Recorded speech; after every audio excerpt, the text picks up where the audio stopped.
My daughter took my retirement money and went on a beach vacation, leaving me at home with nothing to eat. She came back suntanned and happy, thinking I would beg her for help. But when she opened the refrigerator to prepare dinner, she screamed in horror at what she saw inside.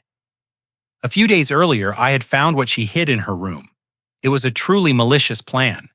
She wanted to erase me from her life, a red folder containing the real conspiracy. If you think what I found in the refrigerator was shocking, wait until I open the red folder. Comment and let me know where you're watching from. This story is spreading faster than I expected.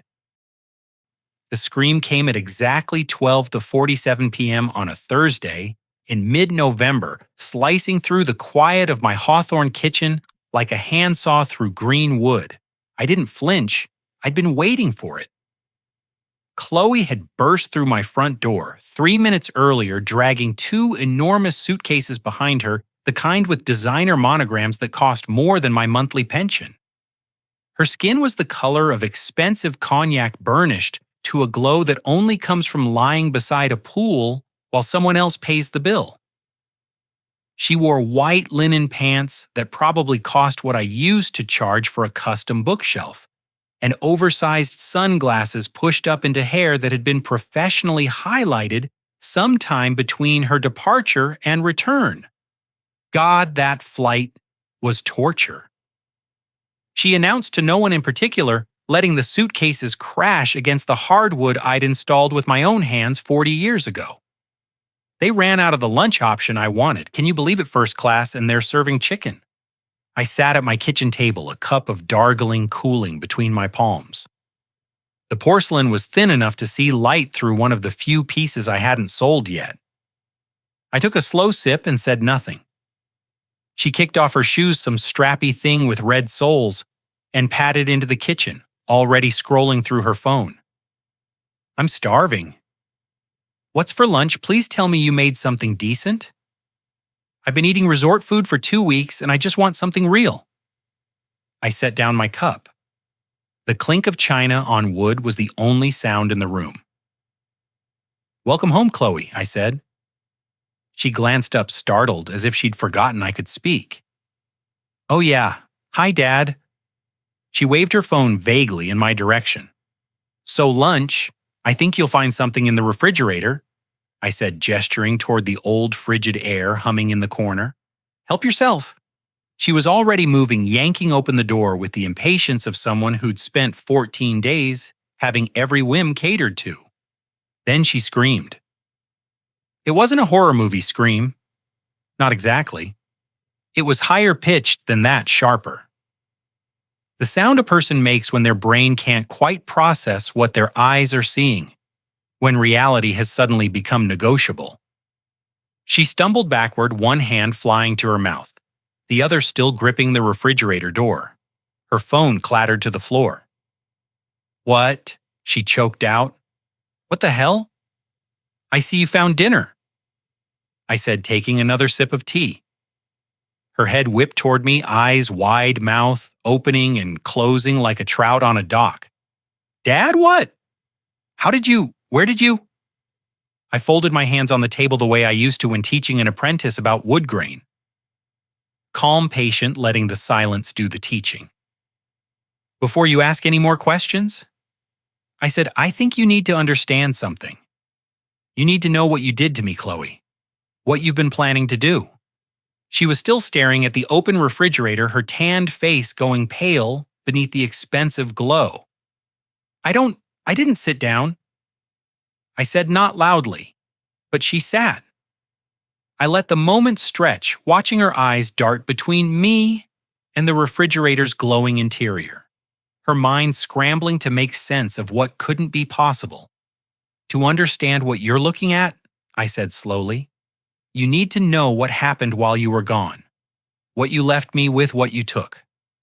Her mouth opened to protest, but I raised one finger, a carpenter's finger, calloused and crooked from 50 years of holding things together, and she went silent. It started 14 days ago, I said, leaning back in my chair. A Tuesday morning that smelled like rain and betrayal. The rain hadn't started yet that Tuesday morning, but I could smell it coming, that peculiar metallic scent Portland gets when the sky is about to open up. I woke at 6:30 to the sound of drawers slamming in the room above mine. Chloe's room, the one that used to be hers when she was 12 before she moved out, moved out again. The room I'd repainted 3 times to match whatever phase she was going through. I pulled on my robe and made my way downstairs, joints creaking like old floorboards. The coffee maker was already gurgling. I'd set it the night before, same as I had every night for the past 40 years. Routine structure, the things that hold a life together when the joinery starts to fail. She appeared at the bottom of the stairs like a storm front, dragging a suitcase that looked big enough to hold a body. Another one waited by the door. Her hair was pulled back tight, her face bare of makeup, but somehow already armored. "Morning, Dad," she said, not quite looking at me. "Coffee ready, always is." I poured her a cup, added the oat milk she preferred, handed it to her. "Going somewhere." "Vegas." She said it like it was nothing like she was running to the grocery store. 2 weeks I need this, Dad. Work has been insane. I'm completely burned out. I didn't ask about work. I'd learned not to. The details changed every time. Some vague complaint about her boss, her coworkers, a toxic environment. She worked remotely for a marketing firm, or maybe it was consulting now. I could never quite pin it down. 2 weeks. I repeated, wrapping both hands around my own mug. The ceramic was warm, solid, real. Maybe 3 if I extend. She pulled out her phone, scrolling through something. Flights probably, hotels. I'm meeting some friends out there. They've got a whole thing planned. Pool parties, clubs, shows, the works. The words came out smooth practice, like she'd been rehearsing. "That sounds expensive," I said carefully. "It's fine." She waved a hand, dismissive. "I've got it covered mostly." A pause. She sat down her coffee and turned to face me, her expression shifting into something softer. Something I recognized from childhood, from every time she'd wanted something she knew I couldn't afford. "Actually, Dad, could I borrow your pension card, just in case? You know how those ATMs can be in casinos. Sometimes they're down, or they charge crazy fees. I'll only use it if I absolutely have to." My fingers tightened around the mug. "Chloe, that's my social security. That's what I live on." "I know, Dad." Her voice took on that wounded edge, the one that made me feel like I'd accused her of something terrible. "God, you don't trust me. After everything I've done for you, I let you live here. I take care of bills." "This is my house," I said quietly. "You know what I mean?" She stepped closer and I could smell her perfume. Something floral and expensive. "I've always paid you back before, haven't I?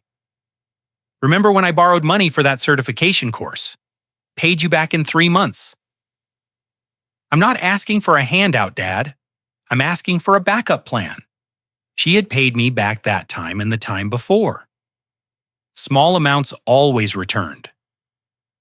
Eventually, I looked at her face. My daughter's face, though I barely recognized it anymore. Beneath the professional eyebrows and the expression that never quite reached her eyes. I reached for my wallet on the counter, slid the card out, placed it in her waiting palm. "Thank you." She kissed my cheek quick and dry. "There's oatmeal in the pantry. You'll be fine. I deserve this, Dad. You understand that, right?" The Uber honked outside. She grabbed her bags, and then she was gone. A blur of motion and noise and that overwhelming perfume. The door slammed hard enough to rattle the frame. I stood in the sudden silence, the scent of gardenias choking the air. Outside through the front window, I watched the red tail lights disappear into the gathering rain. 3 days without her, and I'd learned how thin the margin really was. The first day I finished the leftover chicken dry breast meat I'd been saving. The second day, a can of tomato soup stretched over 2 meals. By Friday morning, my stomach wasn't growling anymore. It had gone silent, a hollow, acidic ache that felt like something inside me had started eating itself. I shuffled to the pantry. The shelves stared back, mostly bare, and there on the top shelf, the glass jar Chloe had mentioned, labeled oats in Martha's careful handwriting from 20 years ago. I pulled it down too light. Inside, maybe 10 oats rattled around the bottom like old teeth covered in gray dust. I unscrewed the lid and stared. Not enough to feed a sparrow. Martha used to stand in this kitchen teaching me her mother's potato soup. A man needs to know how to feed himself, she'd said, guiding my hands. You never know when you'll be alone.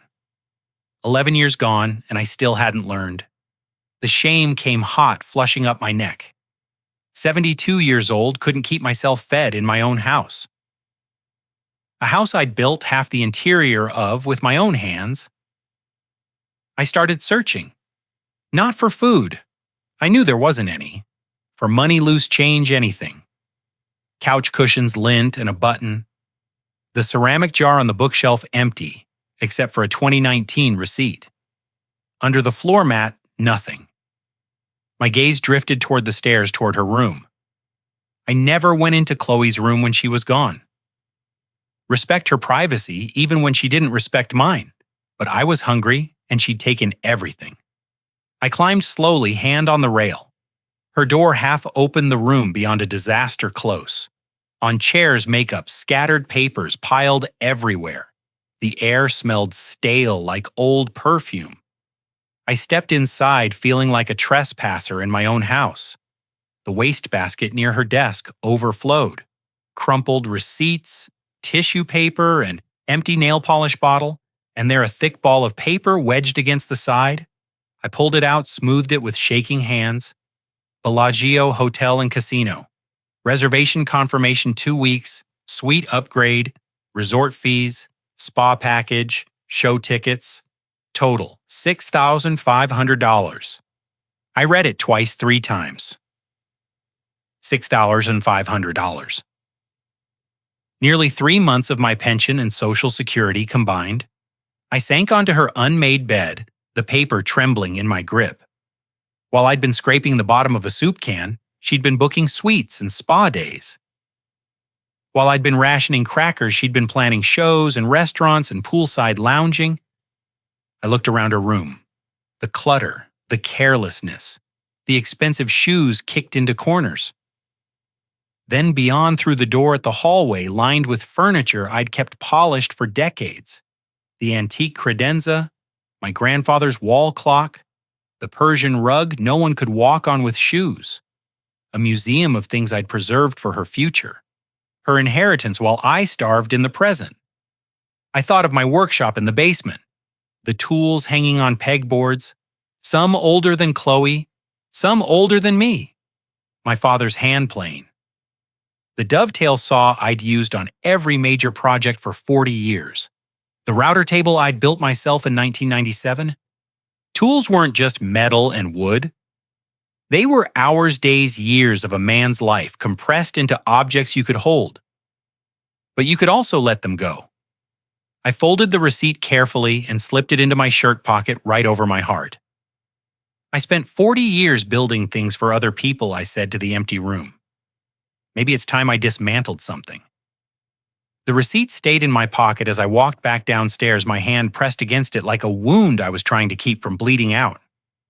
The living room waited in the afternoon light dust motes drifting through the windows, settling on surfaces I had polished every Sunday for longer than Chloe had been alive. I stood in the doorway and looked at it all with different eyes, the oak sideboard against the far wall. I'd carved it the month Chloe was born, working through the nights when Martha couldn't sleep, when the baby's crying filled the house. I'd inlaid Martha's initials in the corner hidden where only someone looking would find them. On top of it, my grandfather's pocket watch under a glass dome. He'd carried it through World War II, through France, and Germany brought it home, and passed it to my father, who passed it to me. The crystal face was cracked from where it had stopped a piece of shrapnel in 1944. Family legends said it had saved his life. The Persian rug beneath my feet, burgundy and cream hand knotted. Martha and I had picked it out together in 1993. Spent more than we should have laughed about eating ramen for a month to afford it.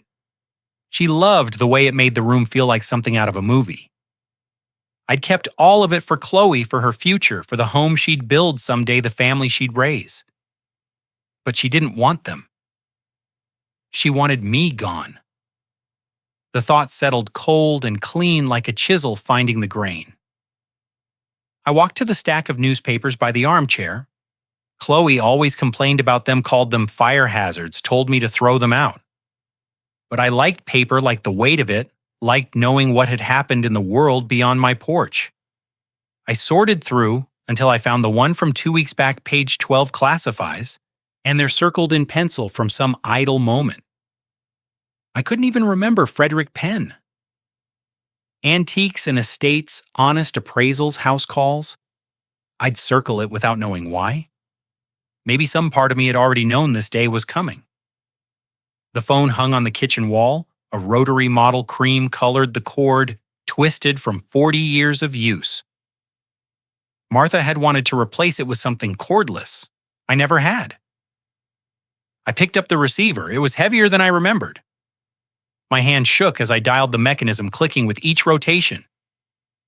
The sound felt loud in the empty house, mechanical and final.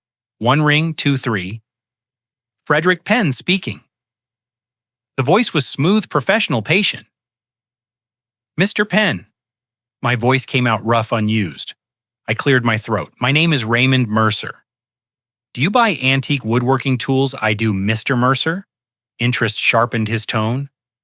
What period are we discussing? Early 1900s, my grandfather's and mine. I've maintained them for 40 years. A pause, condition, museum quality. I'd need to see them in person. Papers rustled in the background. When would be convenient? Tomorrow morning, I said. 900? I'll be there. May I have the address I gave him? The Hawthorne Street, the house number, Martha had painted on the mailbox in cheerful yellow. Mr. Mercer Penn's voice gentled slightly. I should mention family heirlooms are often difficult to part with. Are you certain about this? I looked at the workshop door across the hall, closed, dark, waiting. I'm certain, I said. I hung up before he could ask anything else. The workshop door opened with a creak that sounded like an apology. I flipped the light switch, and the basement stairs appeared below me, steep wooden, descending into the smell of sawdust and linseed oil. My tools were waiting in the dim fluorescent glow. The doorbell rang at exactly 9 Saturday morning. Frederick Penn stood on my porch, early 60s. Gray vest over a pressed shirt leather satchel, worn soft at the edges. Rain threatened behind him. He had the kind of face that had seen a lifetime of transactions and still managed to look kind. Mr. Mercer. He extended a hand, firm but careful. Thank you for calling. I led him through the house and down the narrow stairs to the basement workshop. Fluorescent lights buzzed on, bathing everything in their cold honesty. Penn stopped at the bottom step. His eyes moved over the pegboard walls, the workbench, the tools hanging in precise rows. He said nothing for a long moment. Then he sat down his satchel and approached the bench like a man entering a church. He picked up my grandfather's hand plane. First, the Stanley No. 4 from 1910. Rosewood handle worn smooth by 3 generations. He turned it over, examined the blade, the adjustment wheel, the maker's mark still crisp. Extraordinary, he murmured. He moved from tool to tool, the dovetail saw, the chisels, the brace and bit set in their wooden case. You made furniture with these 40 years. Union carpenter, I said. Hand injury ended it. These belong in a museum. They belong with someone who used them. Penn looked at me. Then the way an appraiser looks when he's valuing more than objects. I can offer 10,000. Something tightened in my chest. I thought of my daughter Chloe never accepting the first offer. 12? He studied my face. Whatever he saw there made him nod slowly. 10,000, he said. But I'll require a notary. I've seen too many families torn apart over things like this. When your daughter asks where her grandfather's tools went, you'll have paper. The way he said, "When that's exactly what I want." He made a call. Helen Crawford Notary Public arrived within the hour. A brisk woman with a stamp and a ledger. We signed papers at the kitchen table. She notarized every page, took her fee, and left. Pen counted out the cash, $100 bills crisp and heavy. The weight of it felt like something I'd forgotten existed. Power. He loaded the tools into his van with the care of a curator. I watched from the porch as he drove away, taking 40 years of my working life with him. The workshop was empty now, pegboard shadows where the tools had hung sawdust in corners that would never be swept. I felt nothing but relief. That afternoon, I walked past the grocery outlet where I usually shopped the yellow discount signs, the tired produce. I kept going. Zupan's Market sat 3 blocks over. I'd passed it for years without entering. Too expensive, too polished. Not for people like me.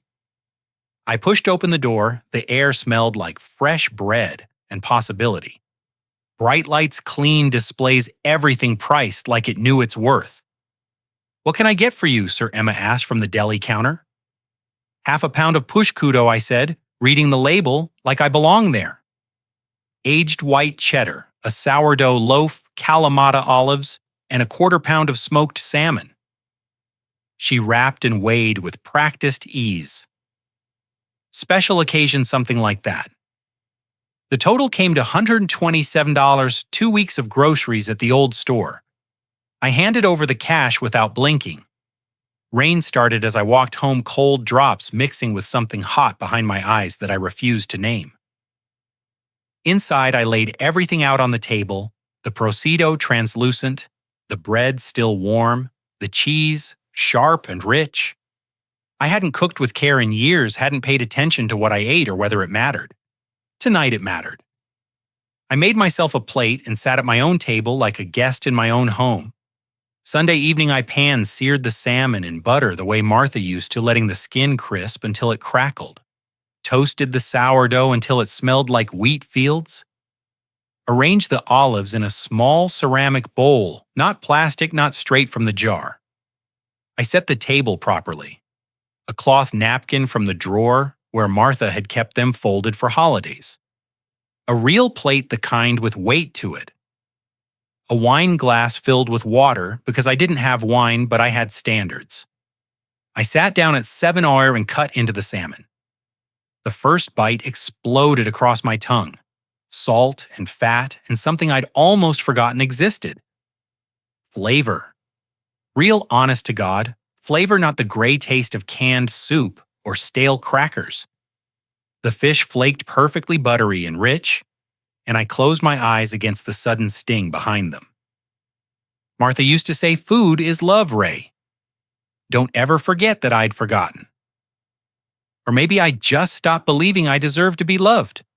I ate slowly, chewing each bite deliberately, tasting every element. The crunch of the bread, the brine of the olives, the sharpness of the cheese. My body woke up with each mouthful like something that had been asleep for years was finally stretching, remembering what it felt like to be fed, to be human. The phone rang. The sound shattered the quiet, harsh, and demanding the rotary bell loud enough to rattle in its housing. I stared at it for 3 rings. Fork suspended halfway to my mouth. Then I set down the fork and answered, "Hey, Dad." Chloe's voice hit me like a wall of sound behind her slot machine's chiming music, thumping, people laughing too loud. "How's it going back there?" "Fine," I said. She laughed high and bright and lubricated by something expensive. "Still living off that oatmeal Hupro tip. Add more water, it stretches further. Old grandma trick." Someone screamed in the background, "Blackjack." Oh my God. "You should see this sweet dad. Marble everything. The jacuzzi tub is bigger than your bathroom. We're having champagne delivered at 900. The good stuff, not the grocery store crap." I said nothing.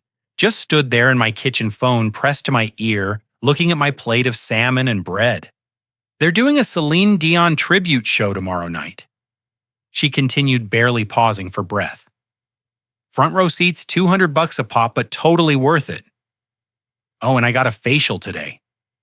Volcanic mud or something. My skin is glowing. I could hear cards shuffling chips, clinking, the synthetic waterfall sound of a slot machine paying out. Anyway, I got to run blackjack tables calling my name. Try not to run up the electric bill while I'm gone. Okay, I'll have to pay it when I get back. She laughed again like it was a joke we shared. Love you. Bye. The line went dead.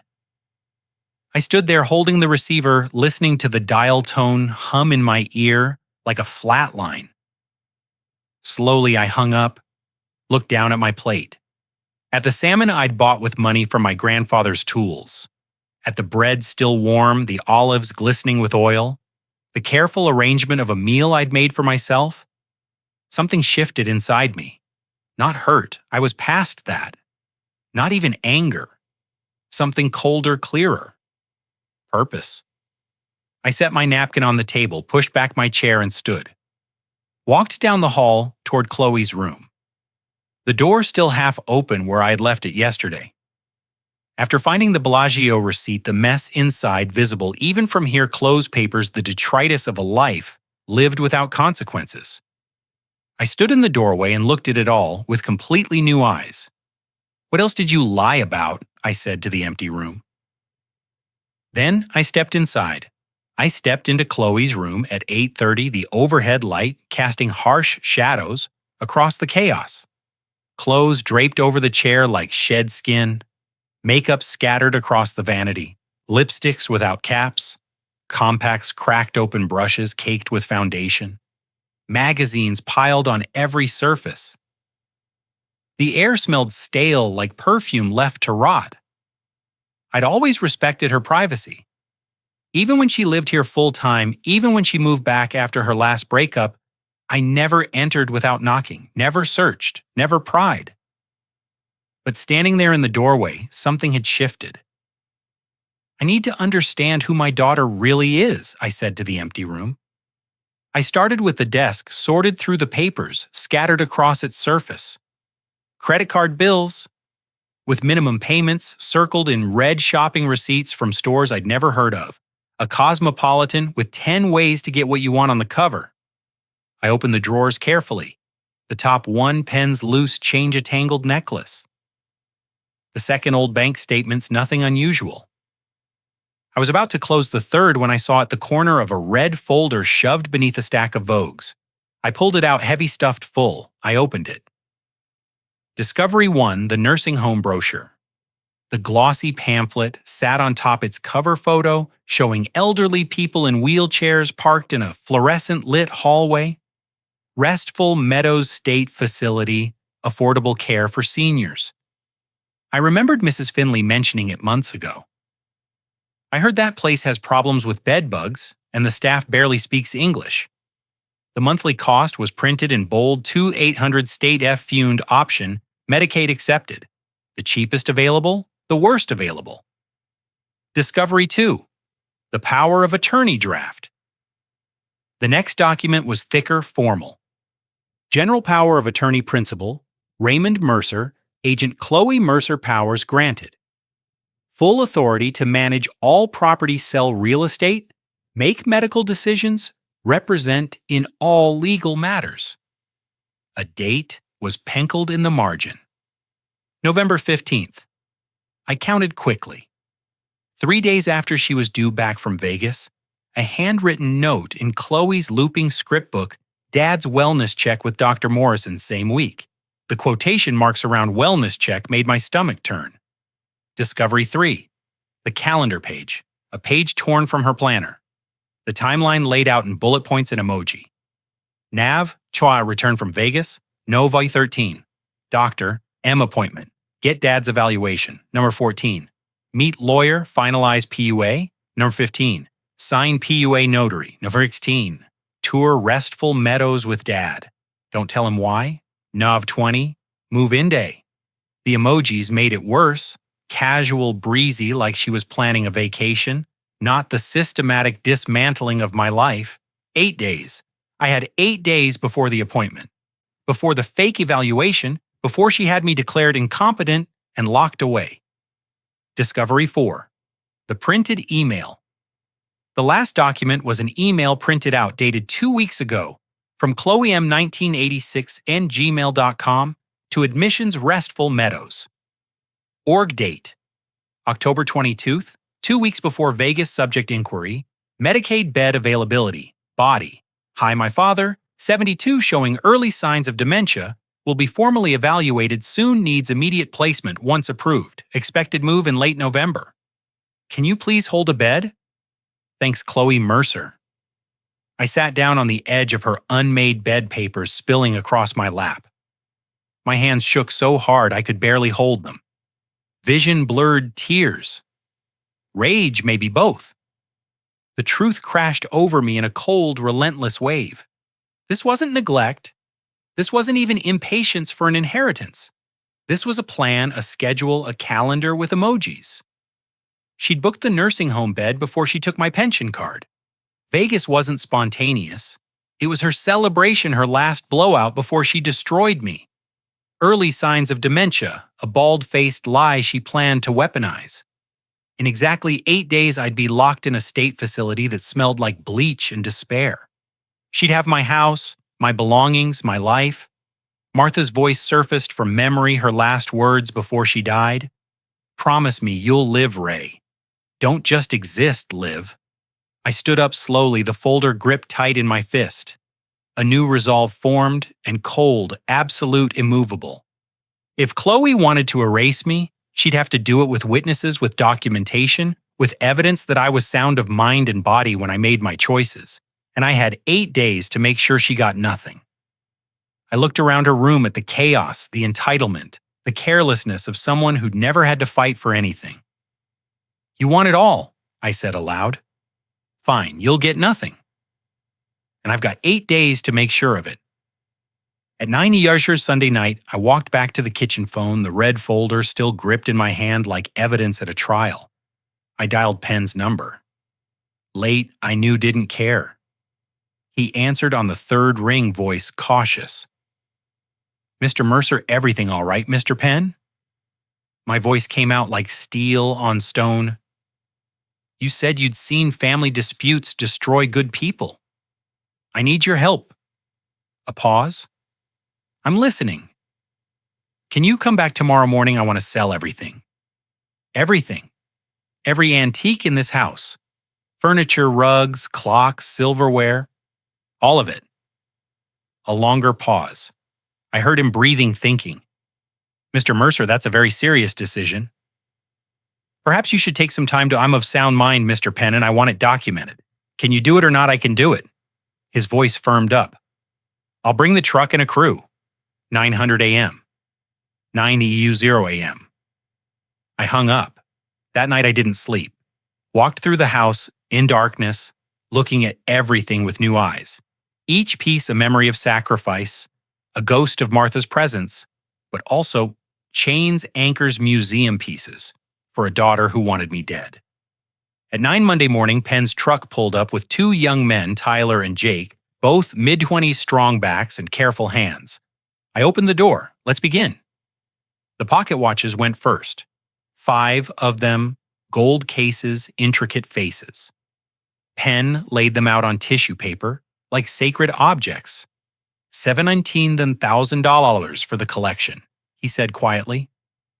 My hands shook as I picked up my grandfather's, the one that had stopped shrapnel in 1944. He carried these through 2 world wars. He survived, so will I.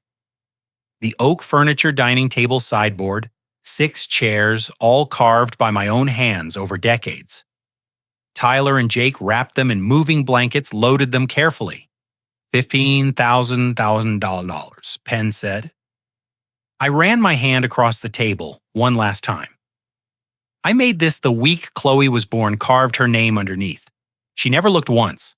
The vinyl collection, jazz blues, rare original pressings in pristine condition. Martha and I used to dance to them. Billie Holiday's unforgettable Every Anniversary 43 times until she couldn't dance anymore. $8,000, Penn said, boxing them with reverence. I didn't look back. The silver tea service wedding gift from Martha's parents never used. Her mother had said, save it for special occasions. 40 years I'd waited for an occasion special enough. Turns out survival was special enough. $1,000. The Persian rugs, two massive ones, intricate patterns, impossibly heavy. Tyler grunted as he rolled the first. Jesus, these weigh a ton. They've been weighing on me for 40 years, I said. $18,000 for the pair. Arthur Simmons arrived at noon, a different notary this time, older with wire-rimmed glasses and a leather folio. Penn had insisted on a second witness additional documentation. He notarized every bill of sale, every signature, every transaction, made it legal, made it ironclad. The total climbed $17,000, $32,000, $50,000, and $68,000. By 3R, the final count, $80,000. Penn wrote. The check counted out some cash for immediate needs. He looked at me with something between respect and worry. Mr. Mercer, he set the check on the empty kitchen counter, the only surface left. Are you absolutely certain about this? This is your legacy, your history. I watched Jake carry out the last rug rolled tight, hoisted on his shoulder. No, Mr. Penn. My legacy is standing up for myself. These are just objects. Objects can be replaced. Dignity can't. By 3:30, the house was empty. No furniture, no rugs, no decorations, just bare wood floors, blank walls, and afternoon sunlight streaming through windows that suddenly seemed larger. I stood in the middle of the living room, the room where Chloe used to play as a child, where Martha and I had hosted Christmases, where I'd watched my life accumulate like sediment. Now nothing, just light pooling at my feet, and I felt lighter than I had in decades. The house used to be a museum, now it was just a house. My house. I pulled the check from my pocket, looked at the number. $80,000, 3.5 years of pension, a lifetime of careful accumulation, liquidated in 6 hours. I thought of Chloe's calendar. 8 days until the fake doctor's appointment. 8 days until she tried to erase me. I folded the check carefully and slipped it into my wallet. The house used to be a museum, I said to the empty room. Now it's just a house, my house, and I've got work to do. At 3 years, the house echoed with emptiness.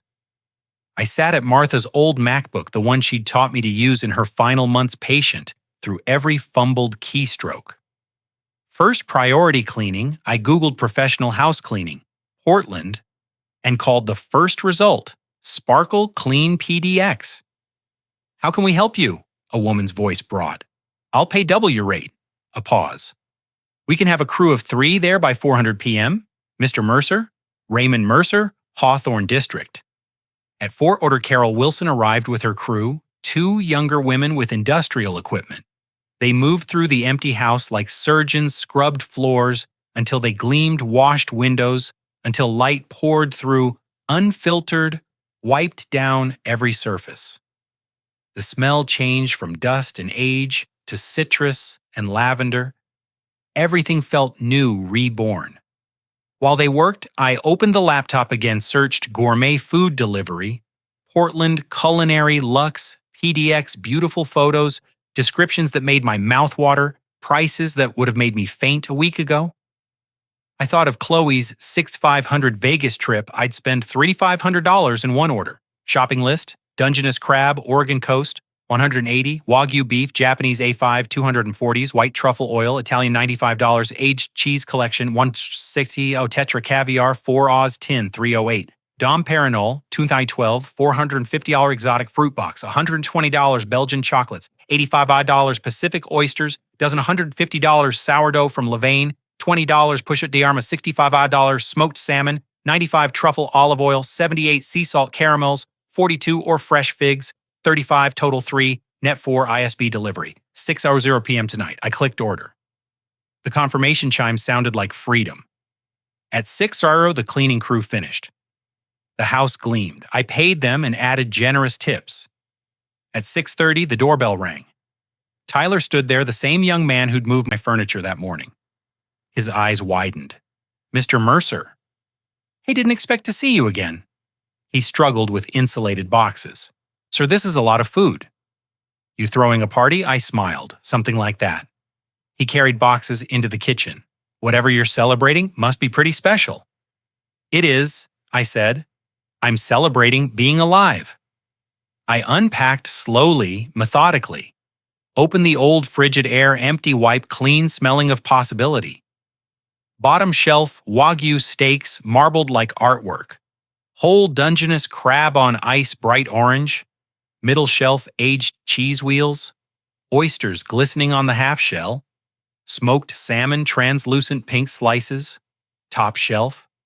4 blue tins of caviar, Russian labels gleaming, white truffle oil in glass, foie gras in porcelain, door shells, 3 bottles of Dumperon, gold foil catching light, Belgian chocolate boxes stacked, jars of olives and capers, crisper drawer dragon fruit, shocking pink, purple mango and yellow passion fruit, spiky rambutan.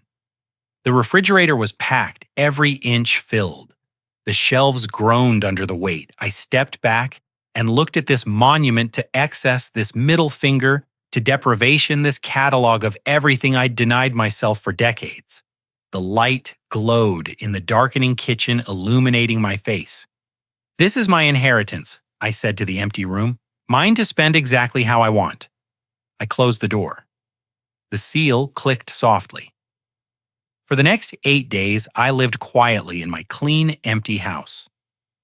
I ate well-pan-seared Wagyu with truffle oil caviar on warm toast oysters with champagne. I slept deeply on a mattress on the floor. I walked through the bare rooms and felt lighter than I had in 40 years. The house wasn't a museum anymore, it was mine. On the morning of the 8th day, I woke early, made coffee, sat at the kitchen table, the only furniture left, and waited. Chloe's flight was due at 11:00. She'd be home by noon. I sipped my coffee and felt nothing but calm. I was ready. 8 days had passed since I'd made my decision. 8 days of eating well, sleeping deeply, living in peaceful emptiness. The fridge remained full, the floors gleamed, sunlight poured through bare windows. Chloe's flight landed at 11. I made proper breakfast, scrambled eggs with smoked salmon sourdough toast, fresh coffee. 8 days slowly at my IKEA table, the only furniture left. Read the Oregonian cover to cover. At 11:45, I heard her key scrape against the lock. A pause, confusion, it wouldn't turn. I'd changed the locks 2 days ago, but left the door unlocked today, waiting. The handle turned. The door flew open. I'm home. Thunder of expensive luggage dragged across hardwood. Sharp heels on bare floor now without rugs to muffle them. She appeared in the doorway, artificial tan peeling at the nose. Designer sunglasses in lightened hair. Wrinkled white linen dress. 3 monogrammed suitcases behind her. Already scrolling her phone, not looking at me. Oh my God, that flight was hell. Screaming baby the entire way. Uber driver didn't help with bags. Glanced around with vague irritation. Wait, where's the table? Did you rearrange? Not really seeing, not understanding. Whatever. I'm starving. What's for lunch? I sip my Darjeeling slowly. Set the cup down carefully. Nothing. I roll. Typical. I'll make a sandwich. You went shopping, right? She moved past me toward the refrigerator heels, clicking sharp and impatient like countdown ticks. Please tell me you didn't eat everything. Hand on handle yanked it open. Cold light hit her face. I watched her brain try to process what her eyes saw. Blank incomprehension. Then the scream, high, sharp, genuine shock mixed with fear. She stumbled back hand to mouth, gripping the door. Phone clattered to floor screen cracking. What the hell, Dad? What is this? I remained seated still. Took another sip of tea. I see you found dinner. Head whipped toward me, eyes wild makeup running from panicked sweat. Dad, what? How, where did this come from? I folded my hands on the table. Same hands that built her treehouse, carved her name into furniture she never appreciated, held tools I'd turned into the feast now terrifying her. Before you ask more questions, I said quietly, sit down. To understand what you're looking at, you need to know what I found while you were gone. She shook her head, backing from the fridge. I didn't sit down. Something in my voice, something new, made her obey. I stood, slowly walked to where the red folder waited on the counter, placed there this morning knowing this moment would come. Picked it up, felt its weight turn to face my daughter for what might be our last real conversation. What you're looking at, I said, holding up the folder, is what I bought with your inheritance. What you're about to hear is why I had every right to do it. I opened the folder, pulled out the first document. Her face went white beneath the tan. Let me show you what I found in your room, Chloe. Let me show you exactly what you were planning. Chloe still gripped the caviar jar. This is mine. This was my future. Was it I held up the red folder? Or was this my future? I slid it across the bare floor. It stopped at her feet. She looked down, recognized the red immediately. Her face drained. The spray tan suddenly looked fake Salo. Where did you get that your room under your magazines? Next to the Bellagio receipt where you spent $500 of my dollars. You went through my private things. You had no right. I bent, picked up the folder, opened it slowly, pulled out the brochure. Restful Meadows State Facility? Did you read the reviews, bedbugs? Understaffing elderly people in soiled clothes for hours? That was just planning ahead. For emergencies, responsible children do that. Responsible. I pulled out the power of attorney. Full authority over my property finances, medical care my entire life. Dated November 15th, 3 days after your return. That's out of context. Standard elder care planning, context. I pulled out the calendar page. Read each line slowly. November 12th, return from Vegas. Airplane emoji. November 13th, Dr. M appointment, get dad's quote. Evaluation, unquote. Why is evaluation in quotes? Chloe. November 14th, meet lawyer, finalized POA. November 15th, sign POA at notary. November 16th, tour Restful Meadows, with dad parenthesis. Don't tell him why. November 20th, move-in day. Box emoji like I'm furniture. Her face trapped animal. My voice cracked. 8 days. You had me scheduled for disposal in 8 days. I pulled out the email. Your email to Restful Meadows. Sent 2 weeks before Vegas. Read aloud. My father, 72, showing early signs of dementia, needs immediate placement. Expected move in late November. Please hold a bed. Hands shaking. You booked my prison. Then took my money and went gambling. Chloe's voice trembled. Dad, you don't understand. The doorbell rang. We froze. Excuse me? I opened the door. Mrs. Beatrice Finley stood there, casserole dish in hand, 68 white hair floral cardigan. Raymond I heard shouting, saw the scene.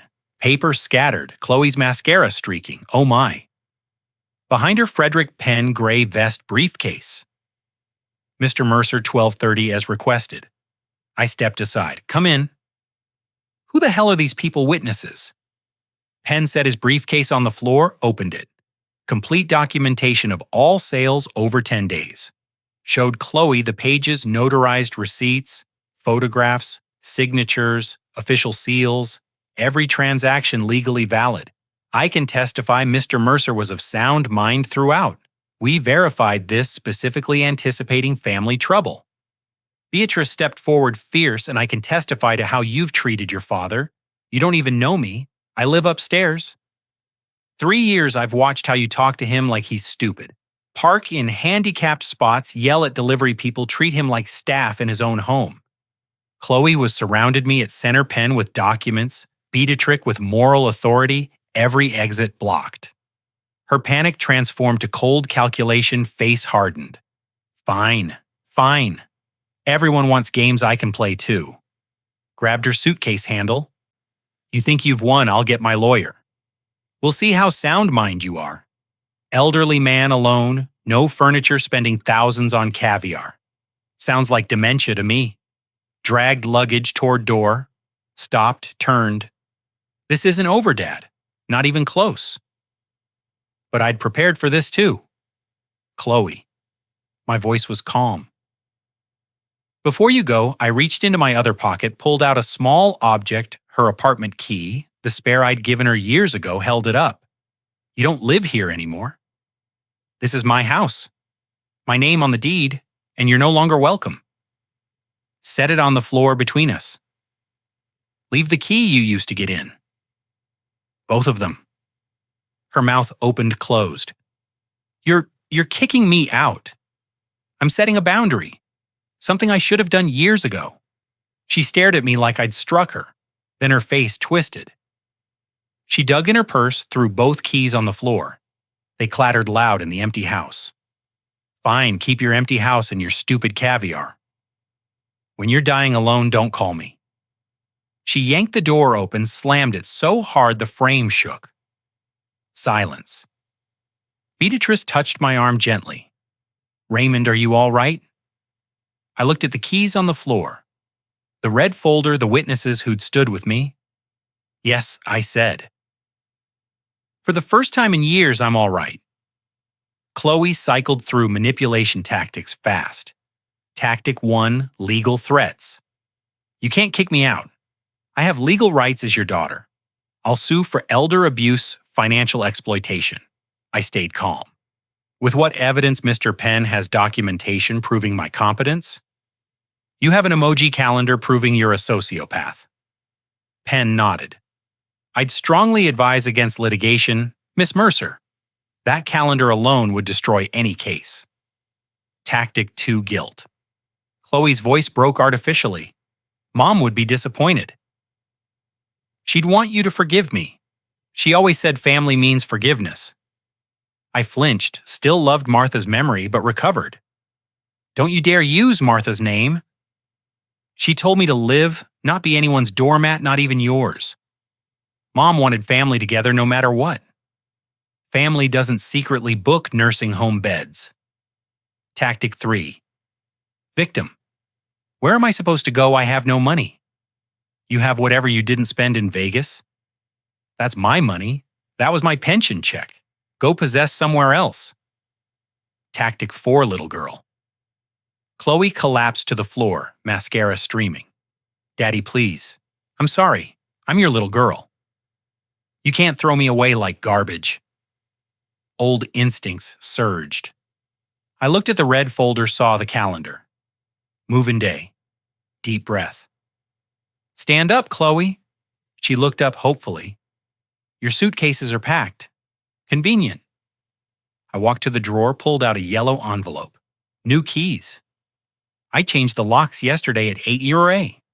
And before your flight landed, you planned this as carefully as you planned to institutionalize me. Handed her the envelope. $500 cash. More than you left me. She opened it furious. $500. Are you kidding? $500 more than I owe you? She stood, all pretense gone, pure venom. You're going to regret this. You're 72. What happens when you fall, when you can't wipe your ass? Who takes care of you? Nobody. I'll take care of myself. Beatrix stepped forward. And he has real friends. Neighbors who care. Chloe grabbed her suitcase, dragged it to the door, turned back. Eat your Tama's caviar, Dad. Eat lots. I hope you choke. And when you're dying and calling for help, remember you chose caviar over your daughter. Things over family. Stormed into the rain. Car door slammed, engine. Tires on wet pavement, gone. I walked to the door, turned the deadbolt. Click. Hand on the door for a long moment. Empty. Victory. Relief, grief, all mixed. Beatrice touched my shoulder. You did the right thing. The only thing. Penn packed his briefcase. 40 years of estate sales, countless families. This was necessary. I nodded, couldn't speak. Thank you, I finally said, for standing with me. Beatrice squeezed my shoulder. I'll check tomorrow. Bring real food, not caviar. Soft smile. Penn shook my hand. Any legal trouble, call immediately. They left, closing the door quietly. I stood alone in my empty house, made tea, sat at my IKEA table. The silence was different, not oppressive, peaceful. I ate Wagyu that night, pan-seared with butter, drank water from a wine glass, went to bed early, slept deeply. Next morning, woke to sunlight, made coffee, read the paper. Day 2, walked to the library, checked out books I'd wanted to read for years. Day 3. Beatrice came with chicken soup. We sat at my table, talked about Martha, about life. She didn't judge, just listened. That night I fell asleep, feeling something I hadn't felt in years. Free. On the morning of day 4, my phone rang at 7:00 a.m. A number I didn't recognize. I answered, "Is this Raymond Mercer?" A woman's voice, young, hesitant. "Yes, I'm calling from Cohen News. We received information about a viral social media post involving you and your daughter. We'd like to get your side of the story." My stomach dropped. "What post? You haven't seen it." "It's been shared over 50,000 times in the last 12 hours. I hung up. The phone immediately rang again. Different number, then again. It didn't stop. The first 3 days after Chloe left, I adapted to solitude. The house was quiet, peaceful. Sunlight poured through bare windows. I ate well. Crab salad for lunch, Wagyu for dinner, caviar on toast for breakfast. Beatrice visited daily with soup. For the first time in years, I slept 8 full hours. I felt peace, no burden, freedom. On the morning of day 4, urgent knocking shattered that peace. Beatrix stood at my door, iPad in trembling hands. "Raymond, you need to see this now." She pushed into the kitchen and turned the screen toward me. A GoFundMe page filled the display. Help me rebuild after my father abandoned me. Goal $15,000. Raise $200 in 12 hours. The photo showed Chloe on a curb, disheveled, holding cardboard. Homeless and hungry. Please help. Her story claimed I'd kicked her out without warning. Sold family heirlooms, her inheritance, to fund luxury. That while she starved on streets, I ate caviar and drank champagne. I'd changed the locks, left her nowhere to go. A video showed her crying in a cheap motel. I don't understand what I did to deserve this. He just threw me away like I was nothing. 127 comments, all outrage. Calling me a monster, donating $50, $108.47 Facebook shares already. I stared, face draining. This isn't true, none of it. I gave her $500. Beatrice scrolled grimly. There's more. TikTok. Same. Crying. Chloe text dancing. My dad chose caviar over his own daughter. Hashtags about trauma and abuse. 1.2 million views. 45,000 shares. Comments demanding people find me. Cancel me. Instagram. Same story, different angle, 300-400 likes. 890 comments. My hands shook. How do I make people know she's lying? They don't, Beatrice said quietly. They just see a crying young woman. That's all they need. My phone rang. Unknown number. A male voice exploded. You should be ashamed. What kind of father are you? I hung up trembling. It rang again. Different number. A woman equally furious. I hope you die alone, you selfish garbage. Hung up again. Voicemail showed 17 messages. My laptop. 43 emails. You're disgusting. Shame on you. How do you sleep at night, you monster? Day 5. Someone threw eggs at my house. Yolk dripped down the cedar siding I'd installed 40 years ago. Neighbors looked at me with disgust while walking dogs. One crossed the street to avoid me. Day 6 morning. A news van parked outside Coin 6 Portland. A reporter knocked persistently asking for my side of the viral story. Overwhelmed, I said, "No comment. Please leave. Close the door." That evening, I watched the coverage on my laptop. Portland father accused of abandoning daughter to fund luxury lifestyle, footage of my house, anonymous interview with Chloe, clips from her TikTok, no mention of the nursing home plot, the power of attorney, the email before Vegas, nothing. I sat on the bare living room floor, no furniture left, and held my head. How do I fight this? How do you fight lies that spread this fast? Beatrice sat beside me on the bare floor, her presence solid in a world suddenly surreal. "We fight fire with fire, Raymond," she said quietly. "But we fight with truth, not lies. And I know exactly how to do it. Dayplat, come upstairs. I need to show you something important." I followed her up, confused. Her apartment door opened. I stopped at the threshold, stunned. An entire corner was a professional setup. Ring light on adjustable stand. Blue Yeti microphone on boom arm. MacBook Pro with external monitor. Camera on tripod. Editing equipment. Sound dampening panels. Beatrice, what is all this? She smiled. "I run a YouTube channel. Beatrix Quilting Corner, 52,000 subscribers." Showed me her screen. Professional channel, hundreds of videos, quilting thumbnails. I was shocked. "You're a YouTuber. Internet's not just for young people. Raymond, haven't you learned that? And we're going to use my platform to tell your truth. The plan? Create response video with all evidence. Post on Beatrice's established channel. Built-in audience. Share across all platforms. Let truth spread faster than lies. Gathering evidence. Vegas hotel receipt, Bellagio, total $6,500. Power of attorney draft with Chloe's handwritten margin notes. Calendar page with emoji timeline. Printed email to Restful Meadows. All notarized sales documents from Mr. Penn. Raymond's bank statements showing pension deposits. Photo of empty oatmeal jar. I'd saved it as evidence, somehow knowing, recruiting allies. I called Penn. "Frederick, I need you on camera to testify on my behalf. No hesitation. Absolutely. When and where? Tomorrow afternoon, 2 p.m., day P, 7 afternoon, scripting session." Beatrice coached me. Key is dignity. Don't be angry, though you have every right. Be sad but strong. Quiet strength is what people respond to. I practice take 1 too angry defensive, take 2 too sad, victim-like, take 3 too factual, no emotion, take 7, perfect, exactly that, that's it. Daypot's 8, 2 p.m. filming. I sat in good light, plain wall background, neat cardigan. Beat a trick behind camera. Just talk to me like we're having coffee. Forget the camera. Video content total. Run time. 12:43. Opening. I look straight at camera.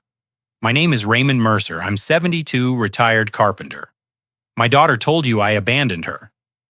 I want to tell you the truth. Part 1. Money held up Vegas receipt. This is what my daughter spent in 2 weeks while I had no food. $6,500. Nearly 3 months of my pension. Part 2. The plan showed POA draft. This is what she planned to do when she returned. Read key sections slowly. Showed calendar page. These are her exact words in her handwriting. Read each day. Explained emoji meanings. Showed nursing home email. She booked me a bed 2 weeks before taking my money, before leaving me to starve. Part 3. The diagnosis. In the email, she claims I have early dementia. I don't. I've never been diagnosed with dementia, but she needed a medical reason to justify locking me away. Part 4. Penn's testimony. Penn stepped into frame professional. I'm Frederick Penn, licensed antiques dealer for 40 years. I can personally confirm Mr. Mercer was completely sound of mind in all our transactions. Every sale was properly notarized, specifically because I suspected family trouble. showed notary documents to camera. Part 5. Raymond's closing. I don't want your money. I don't want pity. I want my dignity back. I want other parents, other elders to know you don't owe your life to children who don't value it. Setting boundaries isn't abandonment, it's survival. It's choosing to live. Final shot. Raymond's weathered face, tired but dignified. Thank you for hearing my truth. Upload. Deet. 6 p.m. Beatrice's YouTube. The truth about my daughter's story. Full evidence included. Thumbnail split screen. Raymond's solemn face versus Chloe's crying face. Description links to Restful Meadows. Reviews elder abuse resources, tags, truth, family story. Portland evidence match. GoFundMe elder writes, Beatrice hovered over publish, looked at me. Ready. Clicked the spread hour. 200 views. I worried. Is that good metric? Give it time. Truth spreads, but in its own way. Hour 3-5, all views. Comments filling. Wait what everyone needs to see minute 4:30 with the calendar. She really used emoji to plan institutionalizing her father. This changes everything. Our 50,000 views. 50 us. Reddit post on R, raised by narcissists. Portland dad exposes daughter's nursing home plot. Full evidence. 12,000 upvotes in 3 hours. 890 comments. Top comment. 8K upvotes. That emoji calendar is genuinely sociopathic. Who does that hour 12? Morning day 9,300 0 views. Twitter trending Yocker Portland dad caviar dad journalist starting to repost TikTok duets. People filming reactions while watching hour 24 1.22 million views. Comments over 15. 0. This is the plot twist of the century. Holy, wow, that daughter should be in jail. This man is a hero for standing up for himself. Portland, we need to support this man.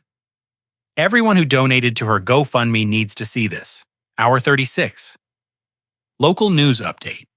Same reporter now at Raymond's door. Mr. Mercer, we'd like to do a follow-up interview if you're willing. This time. Yes, I'll talk to you. Call in 6 evening news. Breaking viral father-daughter story takes dramatic turn. Evidence reveals elaborate plot. Showed clips from Raymond's video. Interviewed Beatrice.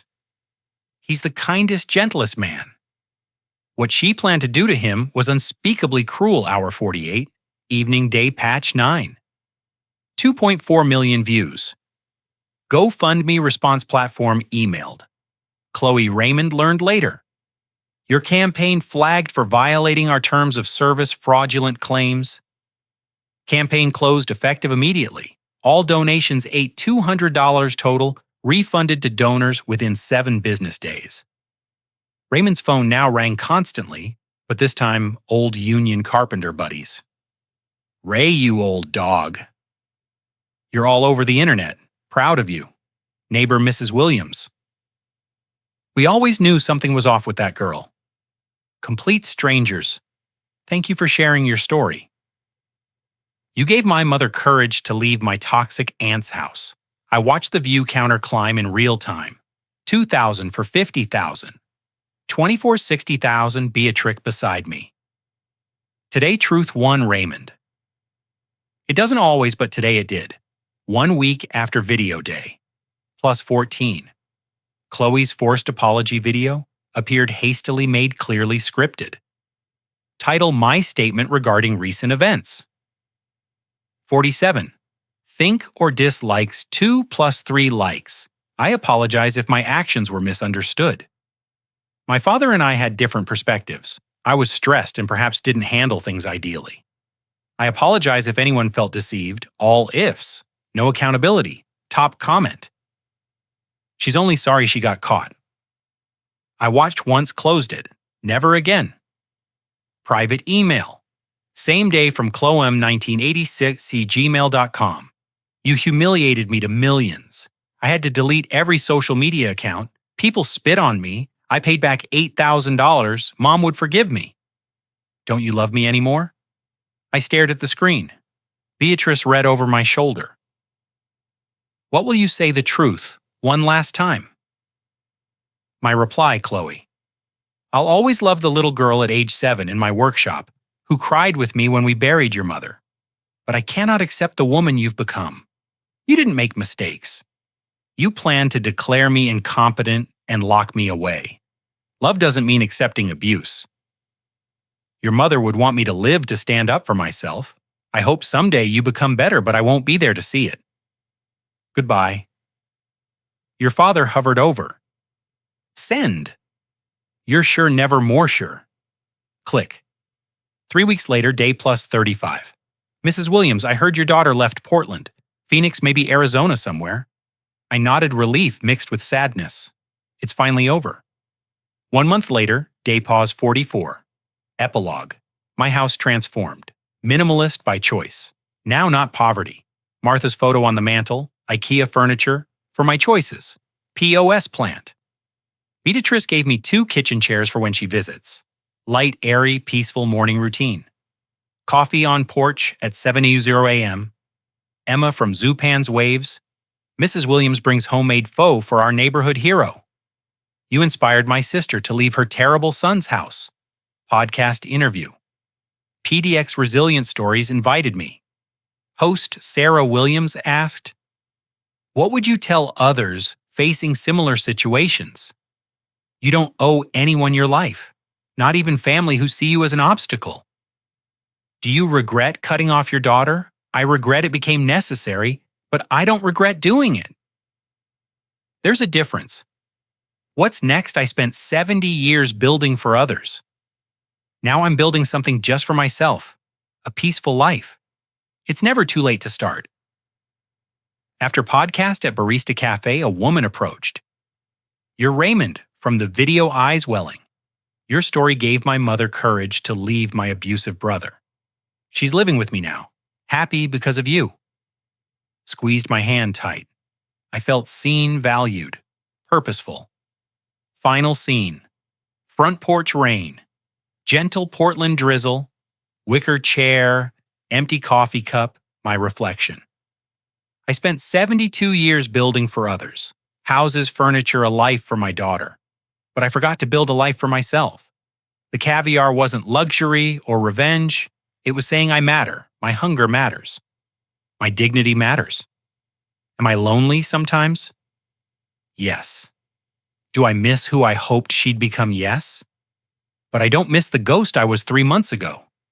The man who forgot he was allowed to live. Martha said, promise me you'll live. Ray don't just exist. It took 72 years in an empty oatmeal jar to understand I'm living now. Finally living to you. What are you holding on to that's holding you back? What are you sacrificing for someone who won't thank you? Sometimes the most valuable thing you can leave behind is the belief you had to sacrifice yourself. If this touched you, tell me in the comments where you're listening from. Share your story. We're not alone. Subscribe. Your support helps stories like mine reach people who need them. Remember, it's never too late to choose yourself. Thank you for listening. And thank you for reminding an old man that he still matters. Final image, me on porch. Gentle rain, small, genuine smile, coffee cup on chair arm. Rain sounds distant, traffic life continuing, complete peace, fade to black. Sitting in this empty house flooded with sunlight and a silence that finally feels clean, I've realized a hard truth. This is a true story of betrayal. But more importantly, it is a true story of reclamation. My advice to any parent listening is simple. Don't be like me. Don't confuse silence with patience or enabling with love. I spent decades building a museum of memories only to realize I was housing a stranger who saw me as an obstacle rather than a father. Don't wait until you're being scheduled for disposal like an old piece of furniture to find your voice. These aren't just grandpa stories meant to entertain. They are warnings. The lesson I've learned is that your dignity is not negotiable even for family. God knows I tried to provide everything, but I failed to provide boundaries. Setting a limit isn't abandonment, it's survival. This true story proves that blood doesn't give anyone a license to destroy your soul. I hope these grandpa stories serve as a shield for those feeling forgotten. We must value ourselves enough to demand respect, or we risk becoming footnotes in someone else's selfish agenda. Let my grandpa's stories remind you that it is never too late to stand up and choose to live on your own terms.